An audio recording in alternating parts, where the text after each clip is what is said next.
Park Yuna had been sitting in the observer's gallery for 12 years. Same chair, same distance from the council table. Close enough to hear every word, too far to speak one. The chair was uncomfortable. She had decided this was intentional sometime around year 3. The Galactic Concord did not want its observers to settle in. The seat was narrow, the back too straight, the armrests pitched at an angle that made her elbows slide off if she relaxed. She had stopped relaxing a long time ago.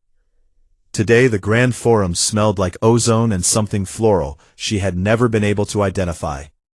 11 species filled the chamber, their delegates arranged in a wide crescent around the central speaking platform. The Valith speaker, tall, pale, joints bending in directions that still made her stomach do a quiet flip after all these years, stood at the center and read from a tablet that floated beside his hand like a patient dog. Trade disputes, boundary arbitrations, mining rights in the Venn corridor. Yuna folded her hands in her lap and watched the way she always watched. Still, attentive. The posture of someone who had practiced being small until her bones believed it. 3 seats to her left, her deputy Bei Dowan was taking notes. He always took notes.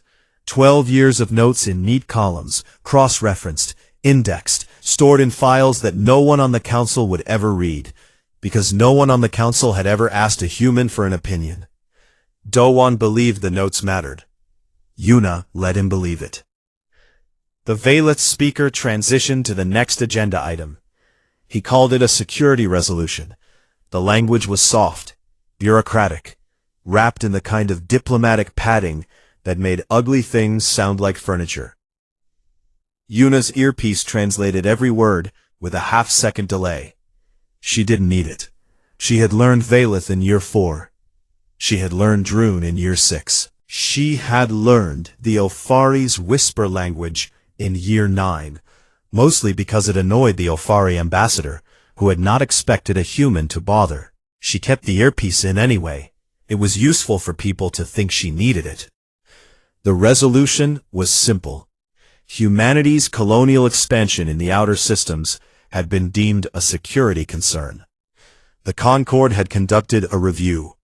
The review recommended corrective action. Corrective action in this case meant the full authorization of military force against Earth and all its holdings. War. They were voting for war. They just didn't want to use the word. Yuna already knew. Oh Minji, Earth's intelligence director, had sent her the vote count 3 days ago in a message disguised as a recipe for kimchi jjigae. 9 in favor, 1 abstention, 1 against. The 1 against was the Ofari. The abstention was a species so small and quiet that Yuna sometimes forgot they had a seat at all. Not even close. The votes came in, one by one. Each delegate signaled approval with whatever gesture their biology allowed. A raised limb, a color shift, a vibration pattern that Yuna felt in her teeth more than heard. The whole thing took less than 4 minutes. 40 years of humanity's membership in the Concord, reduced to a formality shorter than a coffee break. The Valith speaker turned to the observer's gallery. His face did not move the way human faces move, but Yuna had learned to read the microtensions in his jaw plates. He was pleased. This was a moment he had engineered for months, perhaps years. The human delegation is invited to respond, he said. A courtesy. The word invited doing heavy lifting, propping up the illusion that this was a conversation and not a sentencing. Dohan looked at her. His eyes were wide. He had not known. The guilt of that landed somewhere in her chest, and she put it in a room and closed the door the way she had learned to close doors inside herself a long time ago. She stood. The chamber adjusted. 11 species and their delegations shifted their attention to the small human woman in the uncomfortable chair. She was not tall. She was not imposing. She was 53 years old, and her knees ached from the cold the Valith preferred in their stations. and she had a single gray streak in her hair that she had earned in a year she did not talk about. She reached up and removed the translation earpiece from her ear, held it for a moment between her thumb and forefinger. A small thing, flesh-colored, warm from 12 years of use. She set it on the ledge in front of her. The chamber's acoustics, designed to carry the whispers of species whose voices could barely register on human equipment, carried it to every seat. Every delegation heard a human woman set down the things she used to understand them. The silence that followed was the loudest sound Yuna had ever made in that room. She looked at the Vaulat speaker, then at the Droon commander, whose massive frame filled 2 seats at the far end of the crescent. Then at the Ofari, who sat so still they could have been carved from stone. One word, her own language, no translation. She did not raise her voice. She did not need to. Finally, she turned, walked to the door. Her shoes made soft sounds against the polished floor. Flat shoes, practical, the kind a woman wears when she has decided that comfort matters more than performance. Each step was even, the walk of someone leaving a room they had already left in their mind a long time ago. Behind her, the Vaulat speaker asked if the human delegation wished to file a formal protest. The words hit the closed door and stopped. Dahwan was still sitting in his chair. His notes were open. His pen was still in his hand. He did not follow her. He did not know where she was going. That was the first time in 12 years he understood that he had never known where she was going. Yuna reached her shuttle in the docking ring, sat in the pilot's seat, let her hands rest on her knees for 3 seconds. Then she opened a secured channel to Earth. 1 frequency, 1 recipient. Admiral Quan Take, who had been waiting for this call for 6 years. 3 words. Light the mountain. On the other end, 6,000 light-years away, a man who had not smiled in a very long time closed his eyes and let out a breath he had been holding since the day he built a war and hid it inside peace. The signal reached Earth in 11 minutes. Quan Take was standing in the operations center beneath Geneva when it arrived. His coffee untouched, his collar undone, his eyes on a wall of screens that showed the positions of every human ship in the galaxy, not as a fleet, but as scattered dots, hundreds of them, threaded through Concord space like seeds buried in someone else's garden. He set down his coffee, picked up a secure handset, dialed 1 number. "It's time," he said. On the other end, Shin Hana, 29 years old, no military rank, no uniform, no interest in either, looked up from a console on Jindo Station, a research moon orbiting nothing important in a system nobody visited. She had been waiting for this call, the way a surgeon waits for an operating room to be prepped.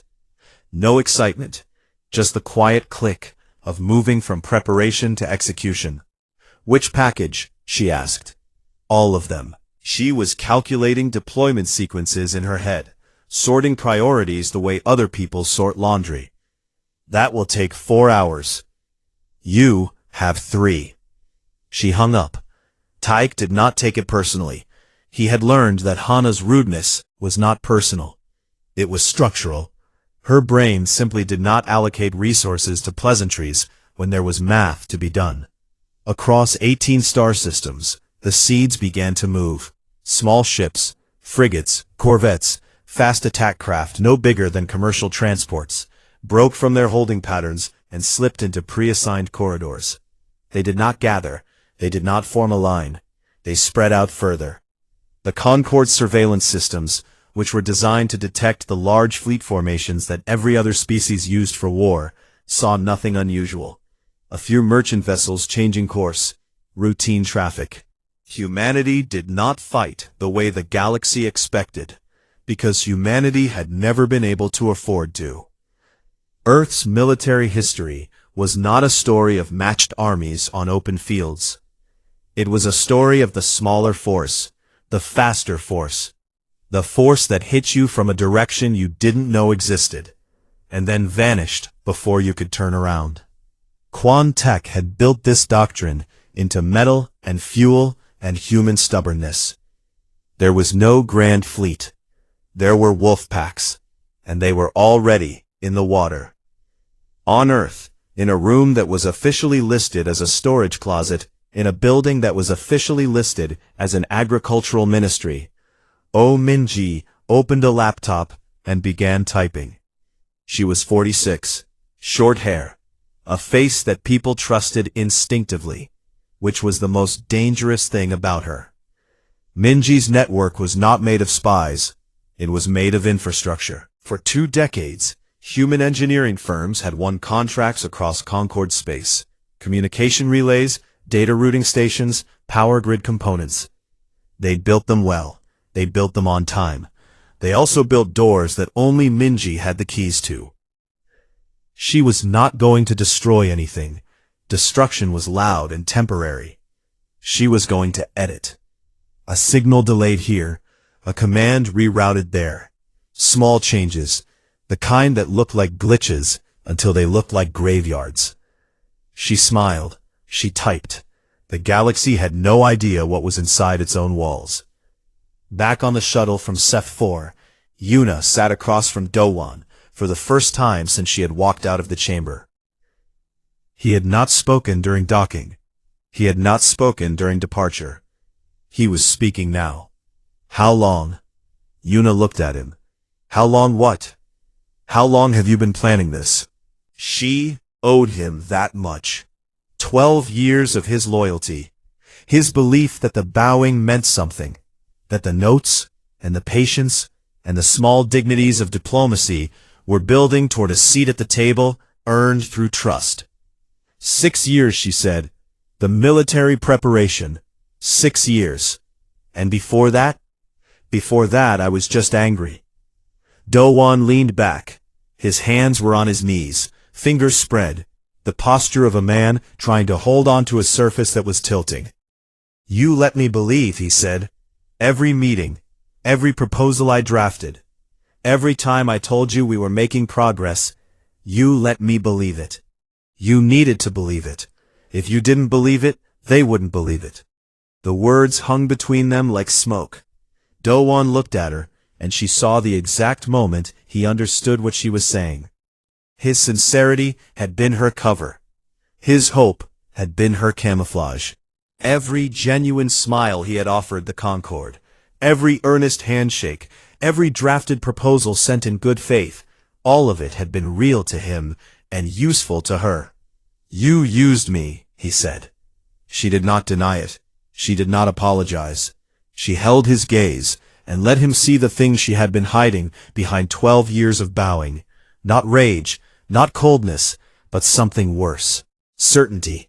The absolute load-bearing certainty of a woman who had decided what the world was and built her plans on that decision like concrete on bedrock.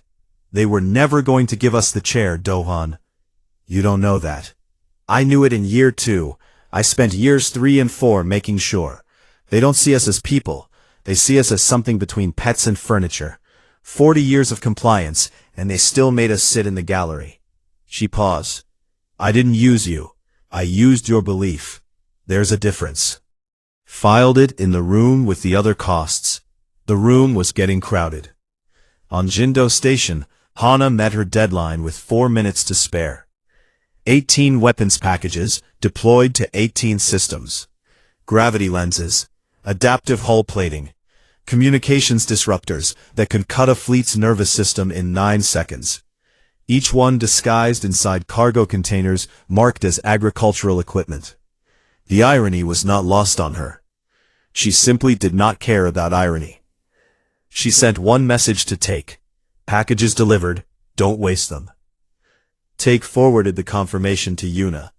Then he walked to the window of the operations center, looked up at a sky he could not actually see from underground, and said something quiet to no one. 40 years. Let's see if they were worth it. In a distant system, the Ofari ambassador sat alone in a dark room and read a human history file for the 11th time. the section on something called Stalingrad, the section on something called the Long March, the section on something called Masada. It typed one message to the Concorde's internal channel. No one would read it in time. You have made a mistake you do not yet understand. The Droon fleet arrived at Ven 3 like a fist closing around an egg. 400 warships, each one built heavy, built angry, designed by a species that had evolved on a world where gravity crushed everything that was not strong enough to stand. Their hulls were dark and thick, and their weapons were the kind that did not need to be aimed precisely, because precision was a luxury for species that could not afford to simply break everything in the room. They expected a colony. They found architecture. The buildings were still there, the roads, the water systems, the greenhouses with their neat rows of soil beds, already dry. Cho Sunho's evacuation teams had pulled every human off Ven 3 8 days ago, loaded them onto transports disguised as mining haulers, and scattered them across 4 nearby systems. What remained was a ghost town dressed up to look lived in. Lights on timers, doors programmed to open and close on schedule. A children's playground, where the swings still moved in the wind. The Droon commander, a broad creature named in sounds that human throats could not produce, broadcast surrender terms to the colony's communication array. Standard Concorde enforcement protocol. Lay down weapons, evacuate to designated zones, comply within 1 planetary rotation. The communication array received the message, processed it, and sent back an automated response that Sunho had programmed himself. It said, in polite and grammatically perfect Droon, "Thank you for your message. A representative will be with you shortly." Then nothing. The Droon waited. They were patient in the way that heavy things are patient. Not because they chose to be, but because it cost them energy to move, and they preferred to spend it on impact. They waited 1 rotation, then 2. On the 3rd rotation, the commander ordered ground teams to the surface. The timed lights, the swings, the commander understood, and in the moment of that understanding, the moment when the size of the insult landed, that humans had known they were coming, and had simply walked away and left the lights on like a joke. 12 small ships dropped out of faster than light at the edge of the system. 12 against 400. The Droon fleet turned. This was expected. This was what enforcement looked like. A minor species sending a token defense force to be swatted and catalogued.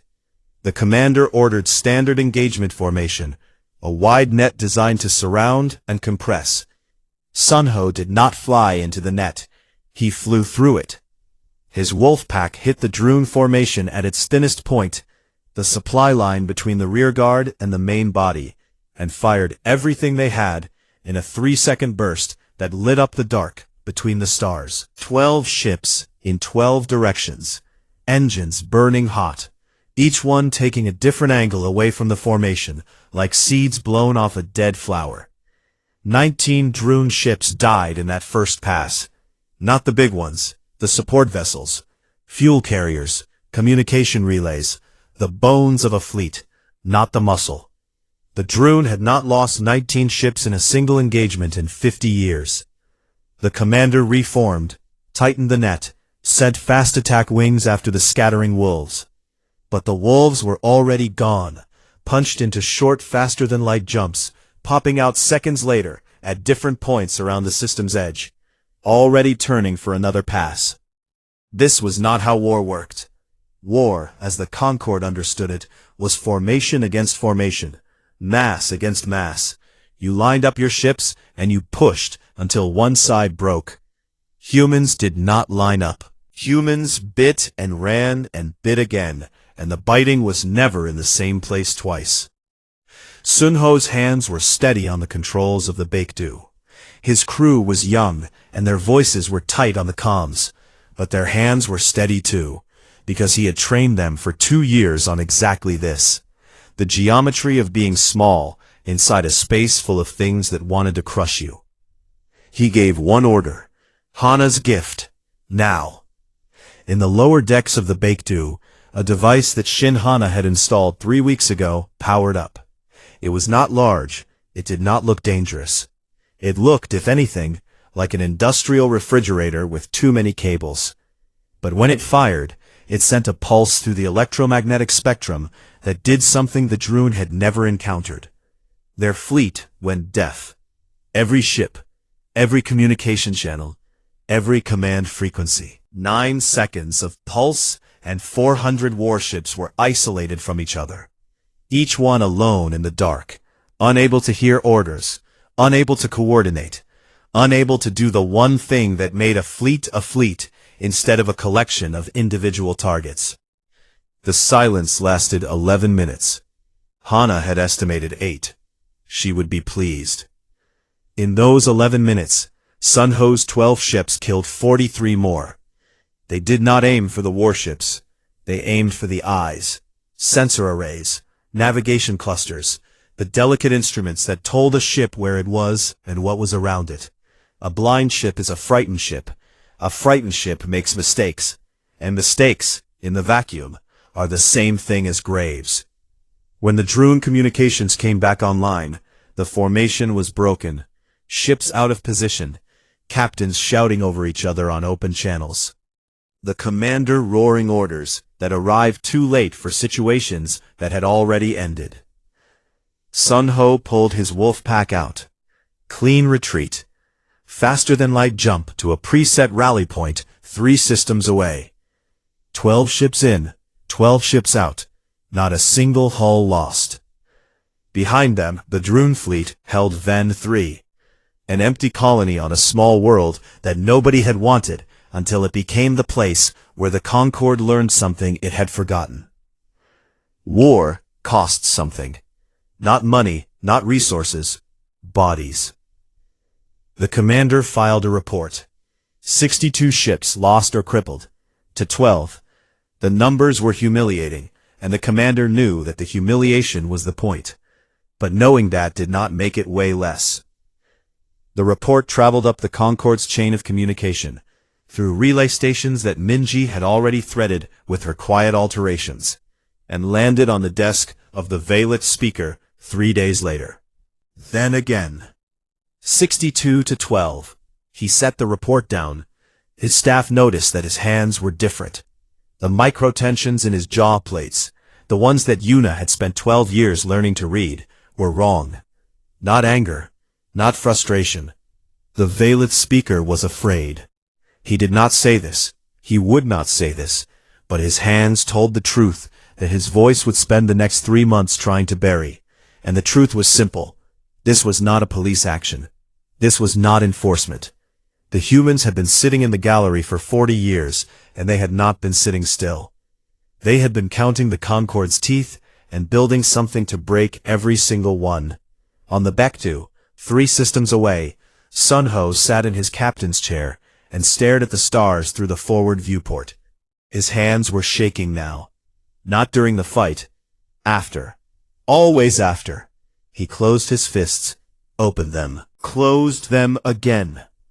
He was 28 years old, and he had just killed 62 ships full of living beings. And the stars looked exactly the same as they had before, which was the part that made his hands shake. That the universe did not look any different after you filled it with new dead. He did not tell his crew this. He told them they did well. They had. Both things were true at the same time, and he was learning to hold both without dropping either, which was, he suspected, the thing that turned young captains into old ones. Yuna received Sun Ho's after-action report and read it the same way she read everything, once, in full, with her hands flat on the table. When she finished, she closed the file and opened a channel to tech. "It worked," she said. "How do you feel?" She considered the question, really sat with it. Then she gave the only honest answer she had. "I feel like this is just the beginning." The Concorde committed its full combined fleet 6 weeks after Ven 3. 1,200 ships from 8 species, assembled into the largest military force the galaxy had seen in 3 centuries. They moved through space like a wall of metal and intent, and every strategic analyst in the Concorde agreed on one thing: this would end quickly. It did not end quickly. Quantek stood in the operations center beneath Geneva and watched 30 red dots blink on the wall display.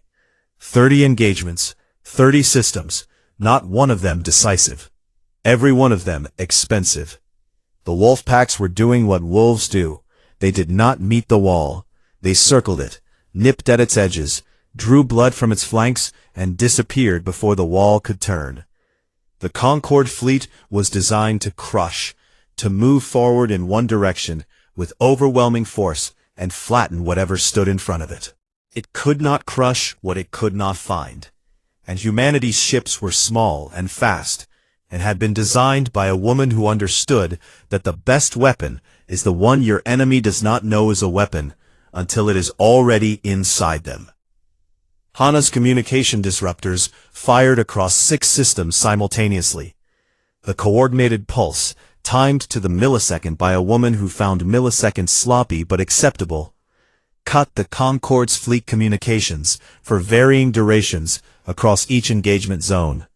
Some ships went deaf for seconds, others for minutes.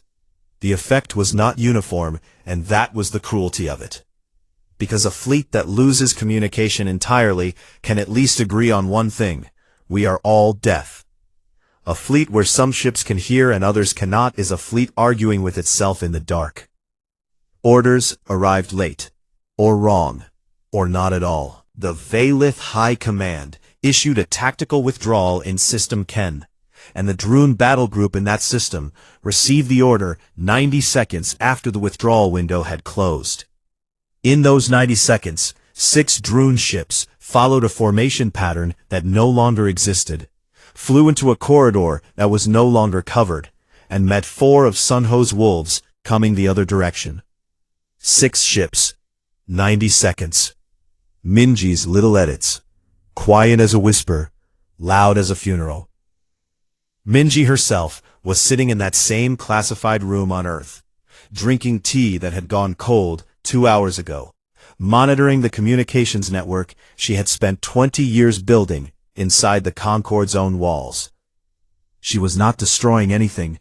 She was adjusting. A relay here slowed by 40 milliseconds.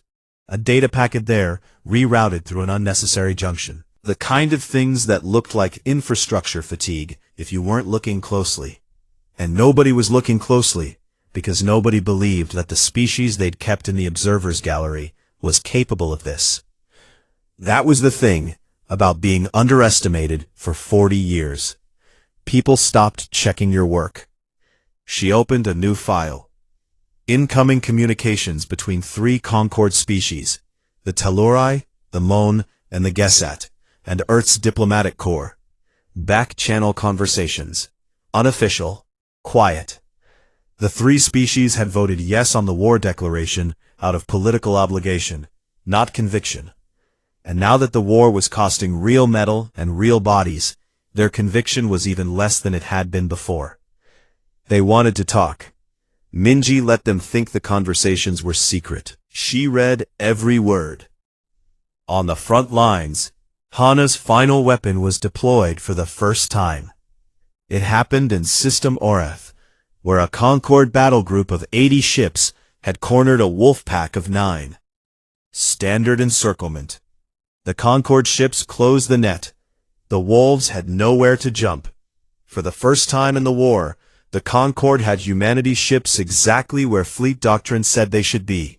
Surrounded, outnumbered, finished. Then the gravity lens fired. The device did not destroy the Concorde ships, it moved them. 80 warships, locked in formation, weapons hot, targeting solutions confirmed, relocated in an instant to a point 2 star systems away. Not damaged, not harmed, simply elsewhere. Standing in empty space, staring at unfamiliar stars, their targeting computers screaming errors because the things they had been aiming at were no longer there. were no longer anywhere near there. The battle group spent 14 hours recalculating its position. 14 hours of drift and confusion and growing, spreading fear. Not of death, but of something worse. The understanding that the humans could break the rules. That physics, which every species had agreed was the one thing that could not be bribed or cheated or voted away, had just done something it was not supposed to do. You can rebuild from destruction. You cannot plan around the floor disappearing. The reports reached the Vaulat speaker's desk, and he read them with hands that had not been steady since the first Droon casualty figures. He called an emergency session of the Concord. 3 species did not attend. The cracks were showing. Yuna knew this because Minji told her, and because Dohwan came back. He had been silent since their conversation on the shuttle. Weeks of silence. He attended briefings, did his work, but the space between them had hardened into something that felt permanent, like scar tissue over a wound that had healed wrong. He came to her quarters on the Baekdu, stood in the doorway, did not sit. I contacted the Valith, he said. Yuna set down her tablet. When? Yesterday. I offered terms, pre-war boundaries, trade normalization, no conditions. She looked at him, not with anger, something more tired than anger. What did they say? They laughed. He stood there in the doorway with that single word, sitting between them like a stone dropped into still water. And she watched the ripples cross his face. The embarrassment, the grief, the thing underneath both that looked like a man, realizing the world is built on different rules than the ones he was taught. I had to try, he said. I know. You're not angry? I'm not angry. He waited for more. She did not give it. The door closed, and Yuna sat with the silence and the tablet, and the cold knowledge that Dohwan had just learned the lesson she had learned in year 2 of the Observer's Gallery. That you cannot negotiate with people who do not think you are a person. The Alfari withdrew from the Concord the next day. Their statement was broadcast on every channel, in every language, 4 words that cut through the noise of a war that had already consumed hundreds of ships and thousands of lives. We warned you. Goodbye. 2 more species followed within the week. The Telluri and the Mon. Their back-channel conversations with Earth, having reached the point where continued loyalty to the Concord cost more than departure. They did not say goodbye. They simply stopped showing up. 11 became 8. The Valith speaker convened another emergency session. The chamber that had once held 11 delegations now held 8, and the empty seats were louder than anything the remaining delegates could say. He proposed escalation. More ships, more resources, total commitment. The Droon commander, whose fleet had bled more than any other, looked at the speaker and said something that the translation systems rendered as, "We have committed everything. You have committed words." The session ended without resolution. The cracks had become gaps, and the gaps were becoming doors. Doors that species were walking through, one by one, leaving the Concord standing in an empty room, wondering where its authority went. Yuna watched the broadcast on the Baekdu's bridge. Sunho stood beside her, arms crossed, the quiet tension of a young man who had fought 6 engagements in 6 weeks, and was beginning to understand that winning felt nothing like he thought it would. "Are you going to respond?" he asked. Yuna watched the empty seats on the screen. 8 species remaining. 8 out of 11. She was close enough to taste it now, the thing she had spent 12 years in that uncomfortable chair waiting for. "Not yet," she said. "Let them sit with it." Sunho looked at her, saw something in her face that he could not name, but that he recognized, the way you recognize a landscape you have only seen in photographs. Familiar in shape, alien in scale. He did not ask again. 6 months after the war began, Park Yuna returned to the Grand Forum on Seth 4. Same station, same chamber, Same ozone smell mixed with that floral thing she had never identified. The crescent of seats was the same shape, but the room felt larger now, because so many of them were empty. 8 delegations sat where 11 had been. The gaps between them had a physical weight, like missing teeth in a jaw that used to bite. Yuna walked in through the main entrance, not the observer's gallery entrance, the side door, the small one, the one designed for species who were allowed to watch but not to speak. She walked through the front. The doors were tall and built for the Droon, who were the largest species in the Concord, and she passed through them the way a coin passes through a cathedral, small, unremarkable, and carrying exactly the value she had decided to carry. He had not spoken much in the weeks since his unauthorized contact with the Valith. Something had settled in him. Not peace, something heavier. The understanding that he had been right about diplomacy, and that being right had not mattered, and that this was not a contradiction, but simply the way the world worked, which was the most difficult thing a person of principle could learn. The Valith speaker stood at the central platform. He looked diminished. Not physically. The Valith did not shrink, but in the way that authority diminishes when everyone in the room knows it has been proven wrong. His jaw plates were tight. His tablet floated beside him like it always did, but he touched it more than usual, adjusting, scrolling, the small gestures of a man looking for something to do with his hands. He opened with terms. They were generous. Return to pre-war boundaries, a formal review process for humanity's membership status, with a timeline and benchmarks and all the bureaucratic furniture that made concessions look like procedures. Yuna listened. She sat in a chair at the council table, not the observer's gallery, the table. Nobody had offered her this seat. She had simply walked to it and sat down, and the 8 remaining delegations had watched her do it, and none of them had said a word, which told her everything she needed to know about who held the power in this room. When the speaker finished, the chamber waited. 8 species and their delegations and their translators and their aides, all watching a small human woman in flat shoes decide the shape of the next century. She did not stand. She spoke from the chair. No. The speaker's jaw plates shifted. The terms are yours. These are mine. She laid them out without notes. She had carried them in her head for years. Not weeks, not months, years. Turning them over like stones in her pocket until they were smooth and hard and exactly the right size. Full voting membership for humanity. Immediate. Not reviewed, not benchmarked. Granted. Dissolution of the observer tier. Permanently. No species would sit in that gallery again. Every member of the Concord would have a voice, or they would not be a member. Restructured military authorization. No war could be declared without unanimous consent. Not majority. Unanimous. Every species holds a veto. The strong would no longer be able to vote the weak into a corner. And one more thing. A public statement entered into the Concord's permanent record that the war against humanity was unjust. Not a mistake. Not a strategic miscalculation. Unjust. The word mattered, and she said it twice to make sure it landed. The speaker looked at her. His staff looked at him.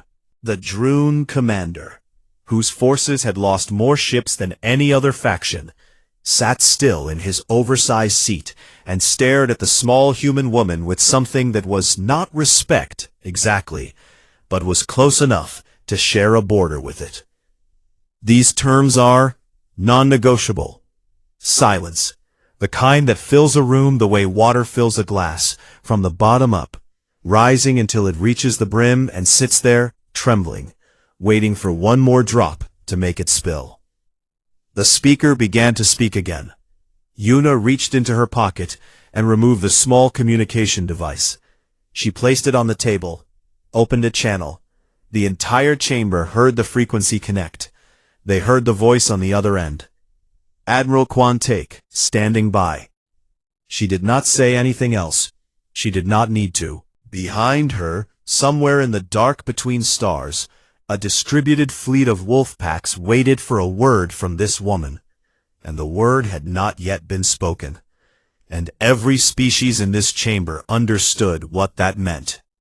The speaker looked at the device on the table. He looked at Yuna. He looked at the empty seats around the crescent, the Ofari, the Telluri, the Mon, the others who had already walked through the door she had opened. Agreed, he said. All terms. Yuna closed the channel, put the device back in her pocket. Her face did not change. 12 years in the observer's gallery had taught her face to be a wall, and walls do not celebrate. The session continued. Documents were drafted. Formal signatures were recorded in the ways that each species recorded binding agreements. Marks, vibrations, chemical deposits, the pressing of human fingers against a screen. When it was done, Yuna sat in her new chair at the council table and put the translation earpiece back in her ear, the same one she had removed 6 months ago. It was warm in her fingers. She placed it carefully, adjusted it, and sat back. Dowan was in the gallery, the observer's gallery. He had gone there without thinking, out of 12 years of habit, and only realized where he was sitting when the session was half over. He stayed, watched from the chair that Yuna had occupied for over a decade.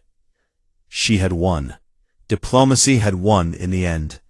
The final act was a negotiation, a table, words exchanged in a room.